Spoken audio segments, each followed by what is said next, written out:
el máximo CP0? ¿Quién de ustedes es? de,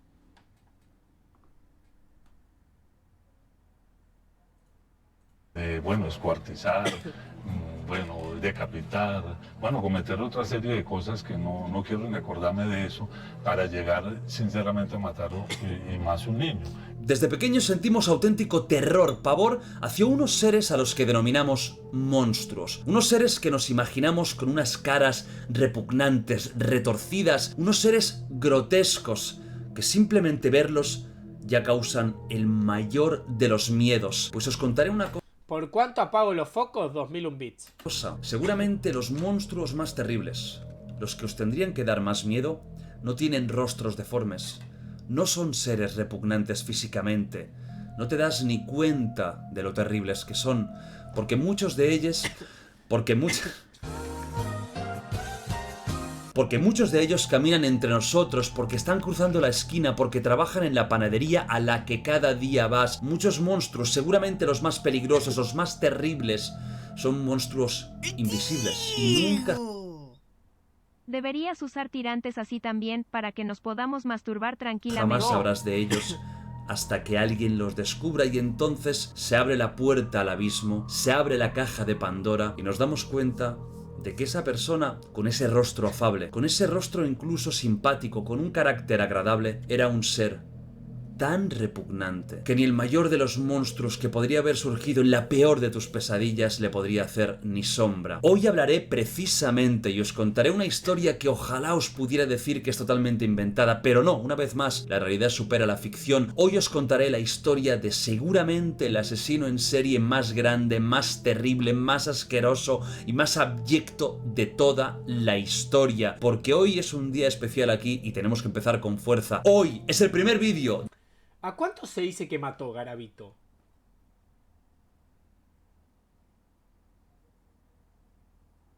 De la semana de Halloween 2023 en el rincón de 200. Giorgio. Ya lo sabéis, es tradición en mi canal, es tradición en internet que cada semana en la que El raro de la clase.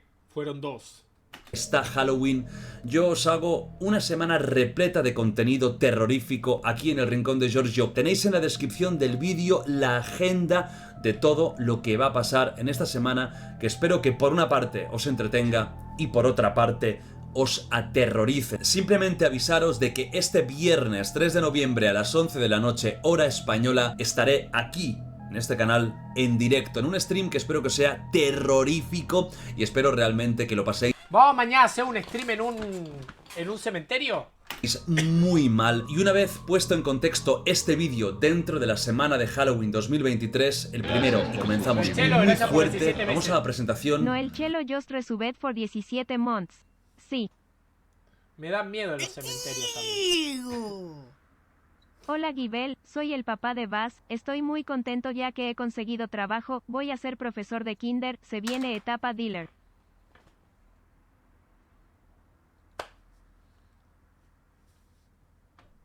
De lo que vamos a hablar hoy. Luis Alfredo Garavito, conocido mundialmente como La Bestia. Si no el peor asesino en serie de toda la historia, está muy cerca de serlo, porque no es que tan solo matara a casi 200 personas que se sepan, yo estoy seguro de que hay muchos más, Es que el problema es ese. Cuando suelen ser tantos crímenes, muchos quedan fuera.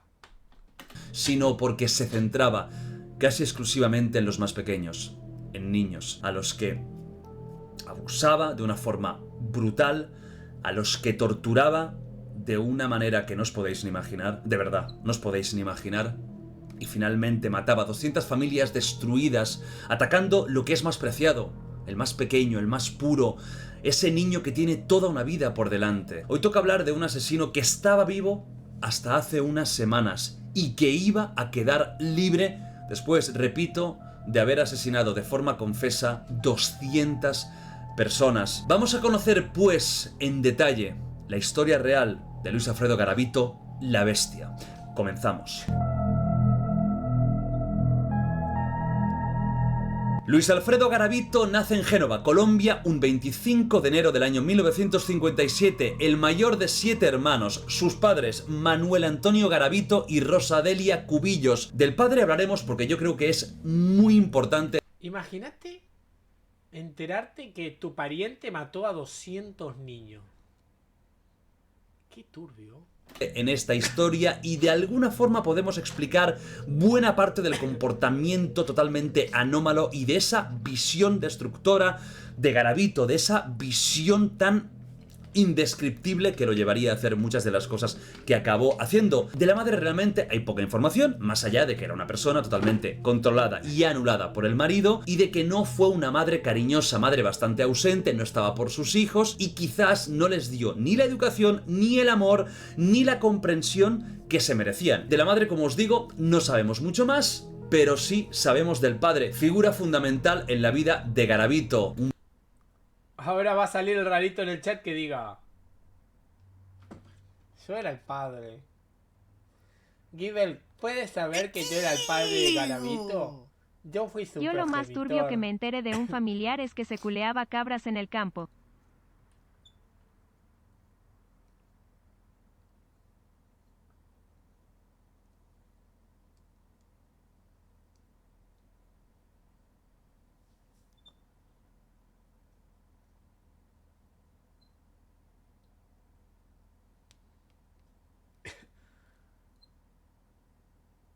¿Por qué? Un padre abusador, maltratador, alcohólico, pegaba a todos en la familia, por supuesto a él, a su propia mujer incluso estando embarazada. Garavito recordaba que cuando su padre entraba en casa y daba un golpe con la puerta para cerrarla, sabía que iba a haber problemas. En muchísimas ocasiones veía en primera persona cómo el padre abusaba y maltrataba a la madre. Hay un día, una escena que le marcó, y es cuando el padre sacó una navaja y llegó incluso a apuñalar a su madre estando embarazada. Como para no quedar mal, hermano. Como para no quedar loco. Garavito se puso en medio para defenderla, también recibió lo suyo, recibió una paliza, y esto podía ser un poco el día a día de ese joven Garavito. Estamos hablando cuando tendría 4, 5, 6, 7 años. Si a esa violencia familiar tan fuerte con un padre totalmente descontrolado se le une que en el otro gran mundo que tiene un niño, que es el colegio, un niño podríamos decir que tiene dos mundos, su casa y el colegio. Pues si en ese colegio, en vez de poder encontrar refugio, tranquilidad, descanso después de las palizas, de los abusos, recibe casi No, gracias Snowden por el 3 Rick meses. just resubed for 3 months. lo mismo, ya tenemos un cóctel explosivo. ¿Qué pasaba en el colegio con Garavito? Bullying, marginación, insultos. Sus compañeros le llamaban Garabato y tenéis que pensar...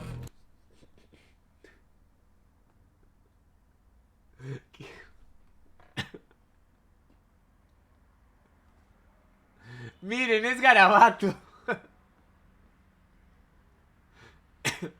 ¿Qué no me voy a reír de este chupapija? Hay que cagarlo a piña. De Jordi no, Jordi es crack. Del chupapija de Garavito. Asesino de mierda, no me voy a reír. Mató a 200 niños. ¿Qué no me voy a reír? Tiene que estar muerto.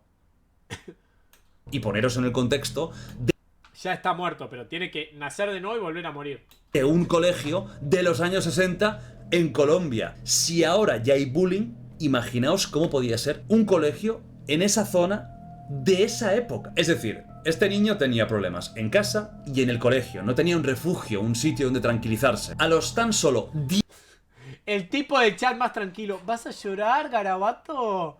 Ay, mi amor. Va a llorar porque le dicen Garabato. Ay, chiquito, cosita, mi amor. 10 años, Garavito abandona la escuela. Al principio se escondía un 10 años, ahí tenía 40. Ahí ya era padre de 3 hijos. ¿Qué 10 años? Chupapito.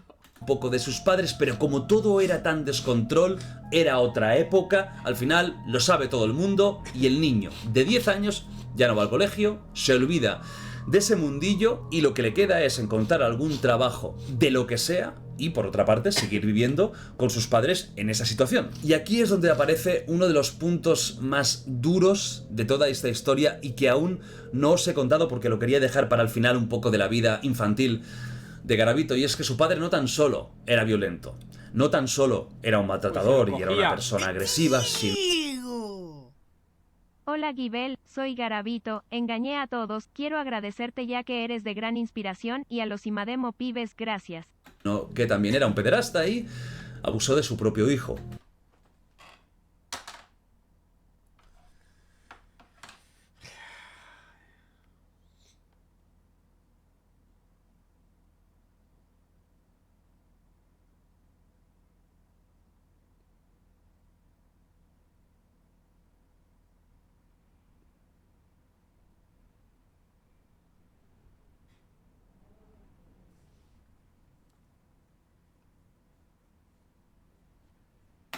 Su padre. Fijaos lo que él mismo relataba. Mi papá no dormía con mi mamá, dormía conmigo. Él me bañaba.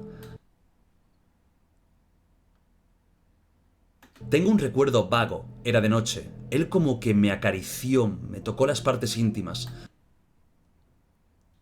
A ese señor nunca lo quise.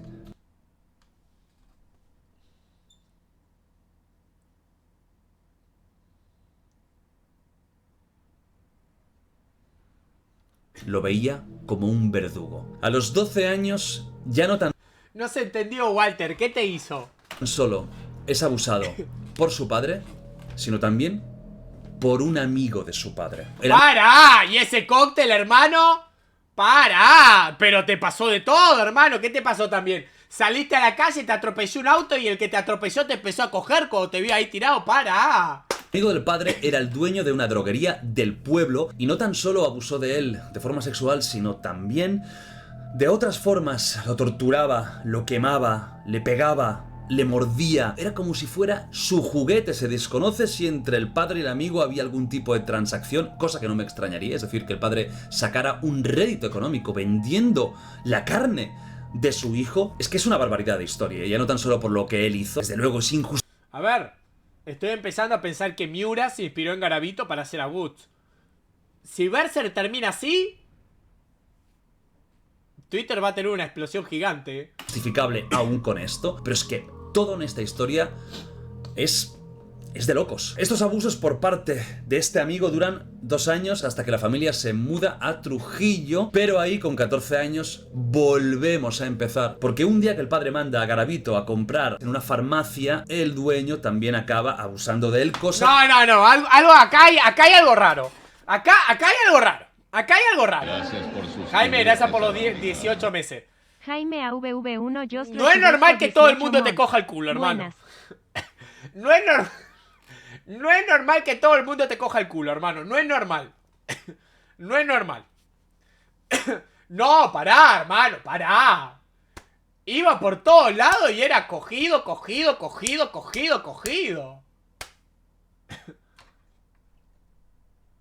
Que se repetiría en diferentes ocasiones. Tenemos a un niño de tan solo 14 años que lleva años siendo maltratado, pegado y abusado, torturado, cosas que no tendría que pasar ya no ningún ser humano. Su primera chamba. Desde luego ningún niño. El daño en la psique de ese chaval, ya de ese adolescente, estaba totalmente hecho.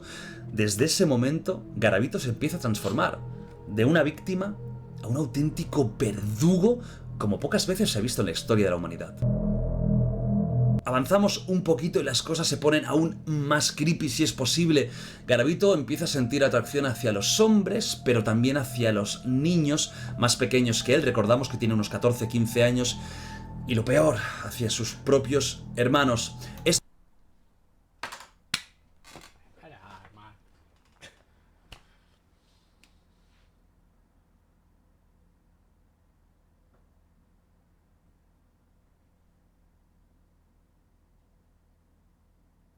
¿Está mal si me pongo a bailar el opening de Oshinoko?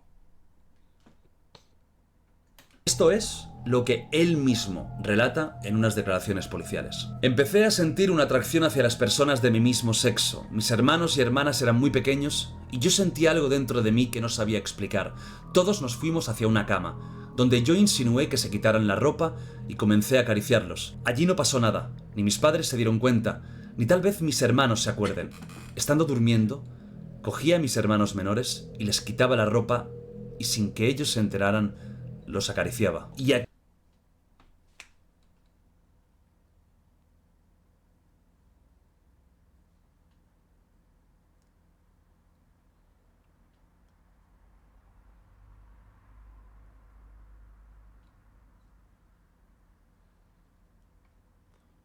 Estaba bravo el garabato. aquí el monstruo que se estaba creando durante estos últimos tiempos ya nace y aún tiene que explotar, pero ya nace. A los 15 años comienza a entrar en el mundo delictivo. Para sobrevivir tiene que robar, pero también empieza a abusar directamente de niños que se encuentra. Ya estamos hablando de que a nivel sexual se activa y empiezan sus primeros crímenes de esa Colombia, de esa época en la que había mucha pobreza, muchos niños desamparados que no tenían familia, o que si tenían familia era una familia de drogadictos, desestructurada, que no sabían ni dónde estaba su hijo. No te lo creo, Jordi. Droga en Colombia no lo puedo creer. Yo puedo creer muchas cosas, pero que me digas que hay droga en Colombia no te lo puedo creer. Yo la verdad, si me decís que hay droga en Colombia, yo no te lo puedo creer. Estoy empezando a creer que esto es falso. Y ahí era campo de cultivo perfecto, encima en pueblos pequeños, para alguien como ese garabito de 15 años, ese garabito delincuente que robaba, pero que también abusaba de niños pequeños. A los 15 es pillado abusando de un niño, siempre, esto es importante, siempre de niños, nunca de niñas. No le atraía el sexo femenino, es pillado, su padre se entera. Y su padre, fijaos qué hipocresía tan terrible, su padre entra en cólera. Y no entra en cólera por el hecho de que ha abusado de un niño. Entra en cólera porque es de un niño varón, de un hombre. Le echa de casa por Imagínate que te salga un hijo puto. conducta homosexual, no por abusador. Y fijaos si aún es hipócrita. Y es que él mismo había abusado de su hijo. De un niño. Él mismo está echando de casa a una persona por hacer cosas que él ha hecho. El padre de Garabito quizás no llegó a matar a 200 personas, pero desde luego es otro monstruo que tendría que haber estado desde el primer día en una celda, si no ejecutado desde el minuto 1. Porque estamos hablando de alguien tan horrible que me da hasta asco de contar cosas de este señor. Garabito es expulsado de la familia y ahí tiene que hacer lo que sea para sobrevivir. Y en ese Garabito, que empieza a ser ya un hombre joven, nacen dos grandes vertientes. Esos pensamientos indescriptibles de atracción hacia el niño, sumado, y ahí es donde se complica aún más la cosa, a la violencia. Y es que hasta el momento él lo único que había hecho era un abuso sexual, pero le empezaba a cansar eso y empezaba a necesitar algo más que ahora os contaré. Pero por otro lado, descubre la religión cristiana, el catolicismo, y casi se obsesiona con la Biblia, con las santas escrituras, va a misa para... Se notó. Se notó, la verdad. Le llegó muy bien los mensajes que transmite la Biblia. La verdad, la entendió mucho. Que veáis lo complejo de este personaje. En él mismo nacía un sentimiento de culpa muy fuerte. Es decir, por un lado, sabía que lo que hacía estaba mal, era consciente perfectamente del dolor que causaba, y por otro lado, se fustigaba, se castigaba con el acto religioso e intentaba de alguna forma compensar sus actos con esa fe tan importante. Garabito se traslada, ya expulsado de la vida familiar, a la ciudad de Armenia, capital del departamento de Quindío. Parece que en este nuevo... ¿Por qué las ciudades tienen nombre de países en Colombia? Emplazamiento, intenta comenzar una nueva vida más enderezada, más normalizada. Sigue yendo muchísimo a misa y se apunta a Alcohólicos Anónimos, porque no os había comentado que, por supuesto, cuando era un adolescente y después de tener ese caos mental terrible con el padre que le hace lo que le hace, con esos pensamientos y con esos actos, con abusos, con el colegio que lo insultan, expulsado de todos lados, Pingu, gracias por el plan. cayó en las drogas y sobre todo en el alcohol, mucho más fácil de conseguir Ninguno, dos, y más yo barato, presubet y era por con uno 16 more. años un borracho, con 17 igual, ya cuando tiene esos 18, 19, 20, cuando está en esta nueva localización, intenta solucionar también esto, intenta solucionar tanto los vicios de la droga como los carnales. Y sinceramente no consigue ni el uno ni el otro, porque sigue bebiendo, aún yendo a Alcohólicos Anónimos y sigue con niños. Muchas noches Garavito, cuando estaba en casa, tenía un pensamiento y tenía un impulso. Y necesitaba hacer algo. Así que se desplazaba hacia un parque llamado el Parque Valencia. Y ahí contrataba los servicios de niños que se estaban prostituyendo, niños que estaban en la auténtica miseria y que de alguna forma les saciaban sus instintos más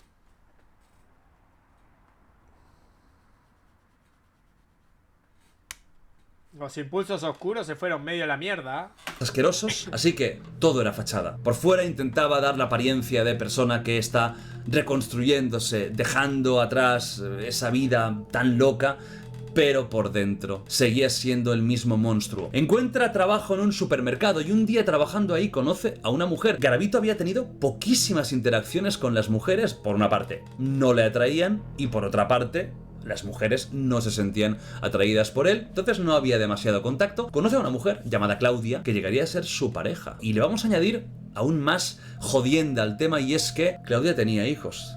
¡Y el chat no encuentra novia! Garabato encontró Germu y el chat no.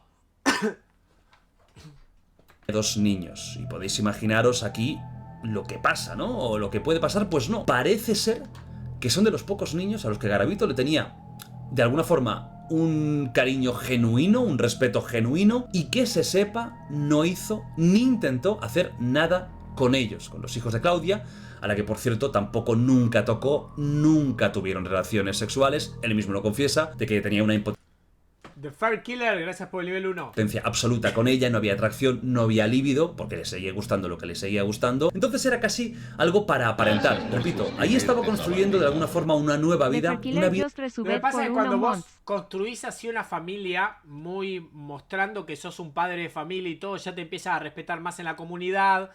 Y si empiezan a salir rumores de vos, es como que dicen, no, esta persona es bien, está casado, tiene una germu, no. Vida de apariencias. Y esto es muy importante cuando empiecen los crímenes. Y es que Garavito era una persona muy inteligente, peligrosamente inteligente, no por la cultura que tenía, sino por cómo sabía moverse. Gracias, Juan.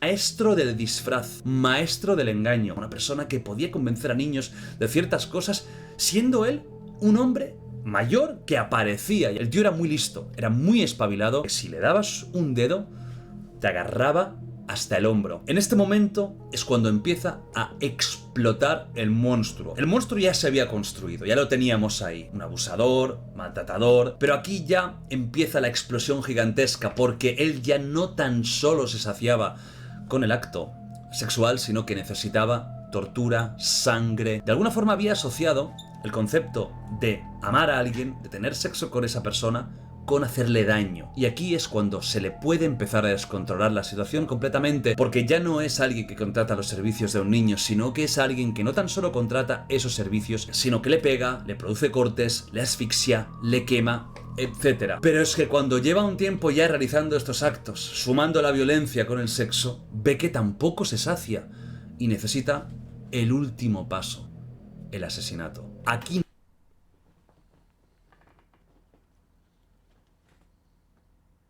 Chorizo. nace la bestia.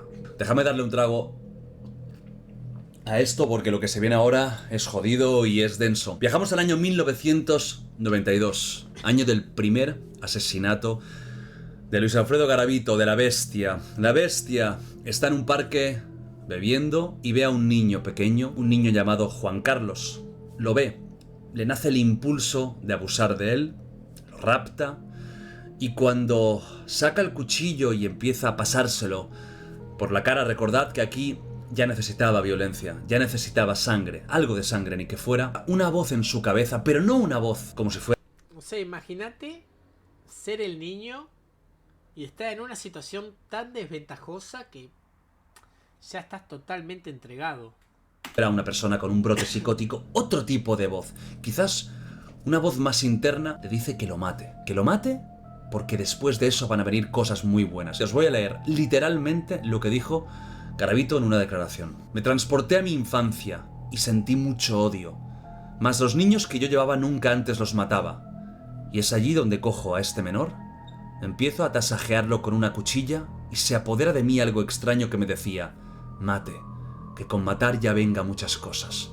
Fue así como yo procedí a matarlo. Así fue mi primera muerte. Esto despierta en Garavito algo que ojalá nunca hubiera despertado, y era una ansia terrible de matar. Para que entendáis la magnitud de este personaje, desde este año 92 que empieza a matar, hasta el 99 en el que al final consiguen pillarlo, mata a casi 200 niños. Los datos son aquí 200 en 7 años, ¿no? 92 a 99. ¿Dijo 92 o dijo 82? 92, ¿no? En 7 años. Fua.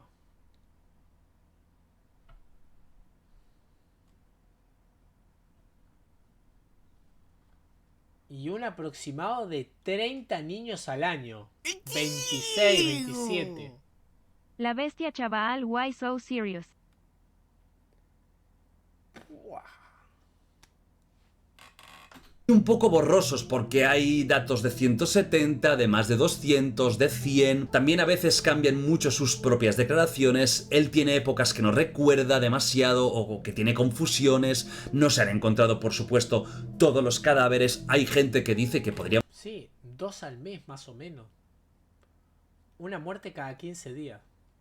Vamos a estar hablando de 300, de 400, no se sabe, pero más o menos el consenso es que estaríamos cerca a los 200. Pues imaginaos, en esos 7 años aproximadamente mata a 200 niños, pero es que no tan solo eso, ya en los años anteriores se calcula que podría haber estado no matando, pero sí violando a un niño por mes. Es que es, de verdad, un monstruo como yo creo que jamás he hablado aquí en este canal, y aquí he hablado de gente como Jeffrey Dahmer, como Richard Ramírez, pero sinceramente, lo que este tío llegó a hacer es incomparable. Por suerte, porque solo hay uno. De verdad que cuando más investigaba, más sorprendido me sentía. Su nivel de maldad supera todos los récords. Cuando empieza a matar, como digo, se despierta en él algo inexplicable, inenarrable. Ya no tan solo necesita tener actos con esos chavales, sino que también necesita hacerles de todo. Y estoy hablando de todo, desde abrirlos en canal, necrofilia, diferentes tipos de torturas, en algunos casos muy largas. Estoy hablando de torturas que duraban horas y horas con niños pequeños a los que les iba cortando partes, dedos. En muchos casos los acababa decapitando.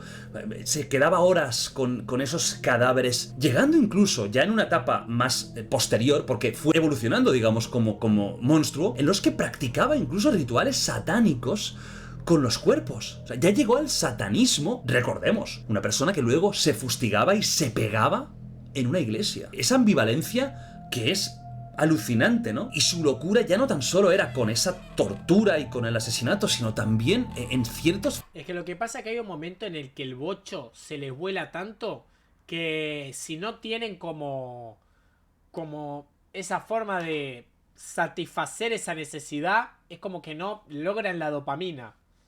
Necesitan tener a los niños, matarlos, hacerles de todo. Y ya cuando los tienen muertos ahí, y mientras no pueden conseguir a otro, siguen usando el mismo que ya tenían.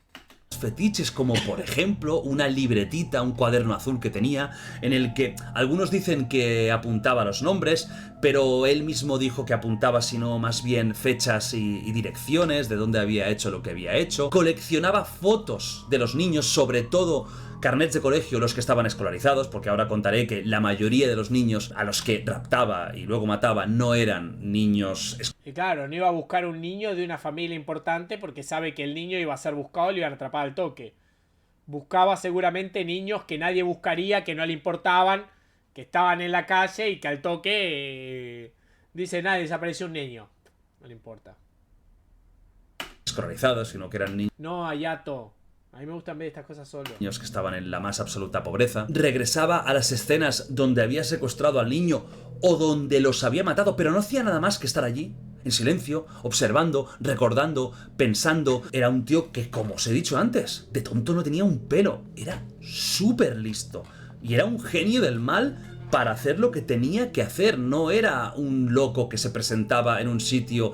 Sabes mucho de esto. Yo estuve un año saliendo con una psicóloga que Que muchas veces me hablaba de cómo funcionaba la mente de los criminales y todo. Veía a un niño, lo raptaba y a ver qué pasa. No, no, lo tenía bien estudiado. Sabía perfectamente dónde los tenía que llevar, dónde podía esconderlos. Para que veáis la ambivalencia que tenía este personaje. Hay unas declaraciones suyas que son terroríficas y que explican bastante bien lo complicado y lo complejo de este despojo humano. Fijaos, eso lo hice yo. Sentía placer al hacerle esto a los niños, que aparecían con los intestinos afuera, y así yo parece que me quedaba tranquilo. Claro que pensaba, ese placer fue a costa del dolor de todos estos angelitos.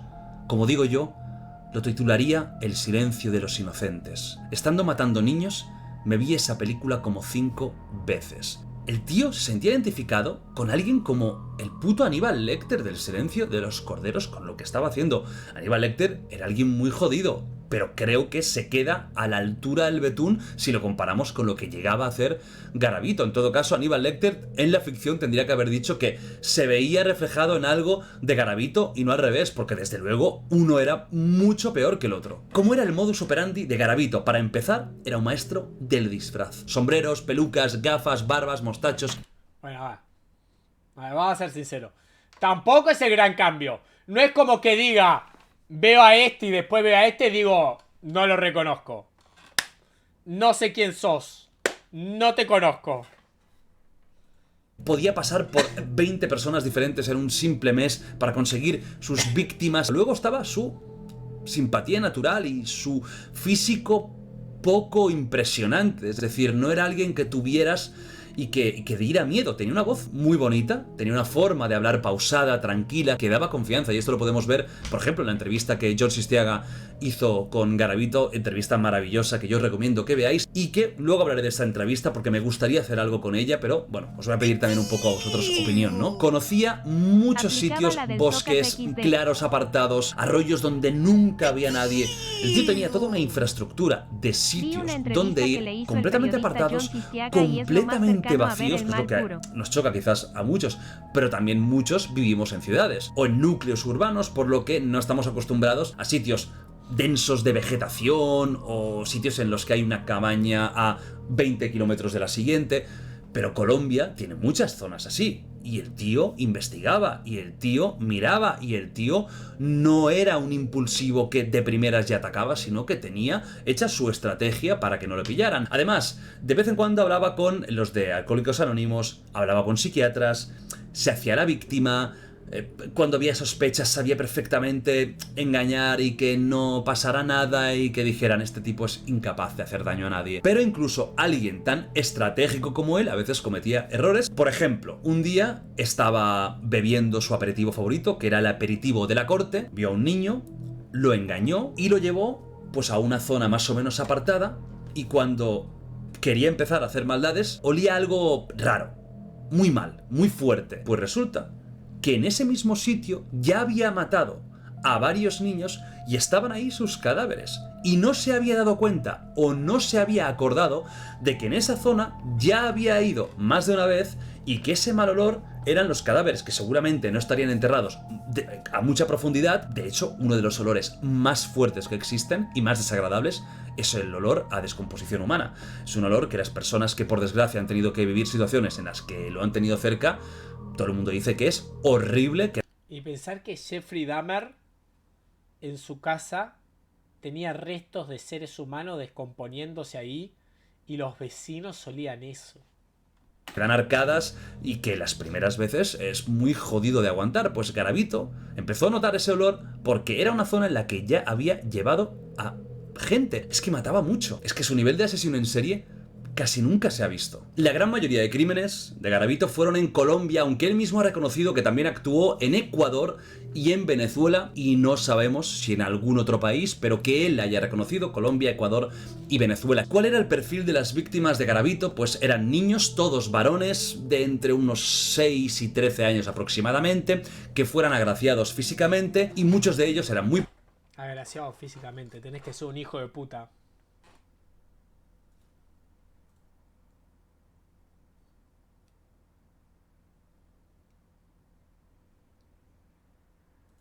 Volvió, no se cayó, volvió. Volvió, pensé que se había caído. Me voy a echar un meo. ¿Me esperan que me voy a echar un meo? Ya vengo.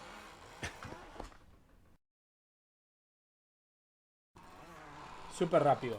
Pobres, huérfanos, campesinos, gente sin recursos, niños que se encontraban por la calle que no tenían papás o Lo que sí les decía es que tenés que ser un hijo de puta para decirles agraciados físicamente a niños. Tenés que ser un hijo de puta. cuyos padres tenían una situación muy complicada, niños a los que podía comprar, no tan solo a nivel de prostitución, sino también a nivel de, oye, si te doy esto, te voy a enseñar algo que te puedo comprar, vender. Les metía películas, les ofrecía negocios, pequeñas historias para que le acompañara a un sitio que tenía algo muy especial que se lo iba a regalar. Al final los convencía y luego hacía lo que hacía. Casi todas sus víctimas fueron de este perfil. Sí que es cierto que están documentados 6 adolescentes de entre 14 y 16 años, que no sabemos si es porque tenían un físico más infantilizado, porque su ansia era imparable y son los primeros que encontraron, pero la gran mayoría eran más pequeños, ya os digo, entre 6 y aproximadamente 13 años. De todos los niños a los que atacó, tan solo 2 que se sepa consiguieron escapar con vida. Tan solo 2, que es un porcentaje bajísimo, así que su fiabilidad cuando atacaba era gigantesca, y también la seguridad de que cuando agarraba a un niño ya no tan solo iba a abusar de él, sino que también, sí o sí, iba a acabar con su vida. Vamos avanzando años, ya nos acercamos al año 99, como os he comentado antes, ya sumaba ritos satánicos al propio asesinato. Una cosa que dijo, que cuando la leí me quedé blanco, es la siguiente: practiqué ritos satánicos con los menores que asesiné, lo hice a mi manera, pero no quiero explicar cómo lo hice. Yo hice un pacto con el diablo para no contarlo. Aquí ya estamos hablando de pactos con el diablo, de esa persona tan profundamente religiosa que luego a lo mejor iba a la habitación del hotel y se fustigaba, se pegaba, llamaba a Dios y le maldecía porque no podía detenerse. Llegamos al año 99, después de muchas desapariciones, de que la policía está buscando a un asesino del que no saben nada. Han encontrado cadáveres, han encontrado trozos de cadáveres, han visto desapariciones por diferentes sitios de Colombia, pero no saben quién es, no lo encuentran. Pero todo, por suerte, llega a su fin. El 22 de abril del año 1999, la racha de asesinatos como nunca se había visto de Luis Alfredo Garavito, de la bestia, también se terminó para siempre. El 22 de abril del 99, Garavito estaba en las calles de Villavicencio y había estado estudiando durante unos días a un niño llamado John Iván Sabogal, un niño pobre que vendía lotería por la calle, lo engaña, lo lleva a un sitio apartado, pero por fin, años después de que hiciera esto sin que nadie se percatara, aquí una persona escuchó algo. El niño empieza a gritar, a pedir auxilio, ayuda, que alguien le quiere atacar, que le quiere hacer daño, que a saber lo que le quiere hacer. Y un chatarrero que estaba cerca fumando marihuana lo escucha. El tipo fumándose un porrito y escuchando a Bob Marley y lo escucha. Se acerca y empieza a tirarle piedras a Garavito, que se enfada como casi nunca se había enfadado y cuchillo en mano comienza a perseguir no tan solo al chatarrero, sino al niño, que aprovechando el momento de confusión había conseguido liberarse y que también se estaba escapando. Al final, tanto el niño como su salvador fueron más veloces que Garavito. Este se cansó, no pudo continuar con la persecución y se escaparon. Una vez el niño y el chatarrero se han dado cuenta de que ya no están siendo perseguidos, llaman a la policía a la estación de La Esperanza. La policía se presenta al momento y después de una pequeña persecución en la que van justo en la zona, en el monte en el que había estado a punto de suceder el asesinato de este pobre chaval, ven a alguien que sale. Ese alguien se identifica con un nombre que por supuesto no es Luis Alfredo Garavito, porque además de cambiarse la apariencia tenía decenas, cientos de nombres falsos. Se identifica con otro nombre, el niño lo ve y dice que es él el que le iba a violar. Lo atrapan y aquí termina de una puta vez esta fechoría y esta cadena de crímenes, asesinatos, violaciones como nunca se había visto, y por fin la bestia acaba en la cárcel. Por supuesto, el juicio, la detención es extremadamente mediático. Si quitamos a los narcos, seguramente es el caso criminológico más mediático de la historia de Colombia. Es que estamos hablando de seguramente el mayor asesino en serie en cuanto a número de asesinatos de la historia moderna y que nosotros tengamos datos. Garavito, en febrero del año 2000, es condenado a 1853 años. Condena justa. Condena justa, creo que está bien. 1853 años. Pensaréis, bueno, pues ya está. toda la vida en la cárcel, no hay pena de muerte, pero de la cárcel no va a salir nunca, pero las leyes en Colombia son diferentes. En el país, la cadena perpetua no es viable, por lo que se conmutó esta condena por una de 40 años. 6 años después, el propio Garavito dijo la ubicación de diferentes cadáveres de algunos de sus asesinatos, por lo que le rebajaron aún más la condena y se la dejaron en tan solo 24 años. Matás 200 por 24 años. ¿Sale rentable? Y depende. 200 por 24.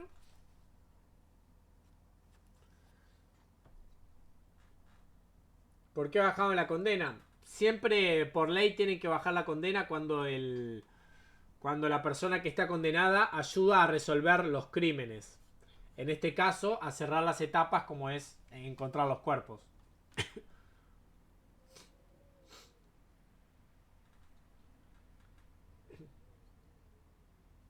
¿Qué significa esto? Que en el año, y esto no es broma, en el año 2025, Garavito, si no hubiera fallecido hace unas semanas, habría salido a la calle. No tengo dudas de que hubiera durado 1 minuto y medio y le hubieran pegado 5 tiros, pero me parece tan... A ver, él no podía estar con otros presos porque lo iban a matar. En la calle. ¿Cómo viviría? Yo creo que no podía pisar. No podía pisar. Pisaba y alguien le daba un tiro.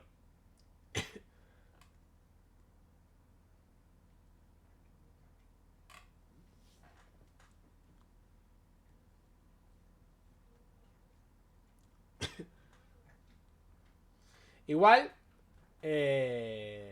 tampoco es que le haya salido todo tan barato, porque el tipo tuvo un cáncer de ojo que dicen que lo tenía loco. Y ahí dentro de la cárcel como que no le daban ni bola. Está bien, está mal. Y los médicos hacen el juramento hipocrático que los obliga a tratar a todas las personas por igual. ¿Merece que lo traten como un igual?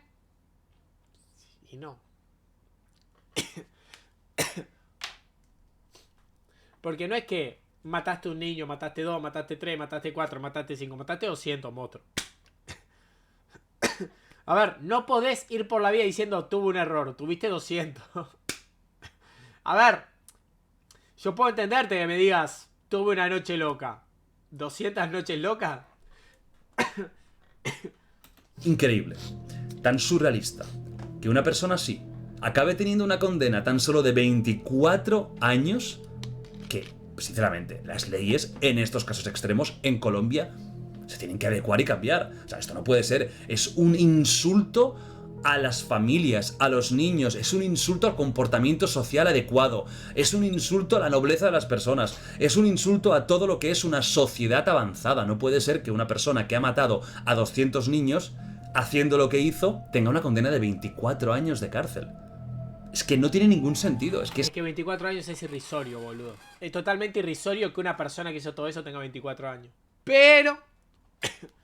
insultante, sinceramente. De Garavito en la cárcel se sabe que, a raíz de todo lo que había hecho, hubiera durado 1 minuto, por lo que se pasó toda su condena solo, y que en los últimos años pues tenía leucemia, tuvo un cáncer en el ojo, que es la causa definitiva de su fallecimiento, y a los 66 años acabó muriendo por fin, porque ojalá no hubiera ni nacido, acabó muriendo por fin la bestia, Luis Alfredo Garavito. En la cárcel a veces dio entrevistas, y una de las mejores que yo he visto sin duda es la de Jon Sistiaga, que es una entrevista maravillosa. ¿Y qué es lo que os quería pedir? ¿Queréis que haga, como hice con Richard Ramírez, como hice con Jeffrey Dahmer, un análisis psicológico de la entrevista de Sistiaga aquí en el Rincón de Giorgio? Eso sería para después de Halloween. Si este vídeo veo que tiene muchos, yo qué sé, likes o muchos comentarios que me pedís esto, muchas visitas, que gusta mucho, que queréis más historias o más contenido de este caso. Como dice en la película de Destino Final,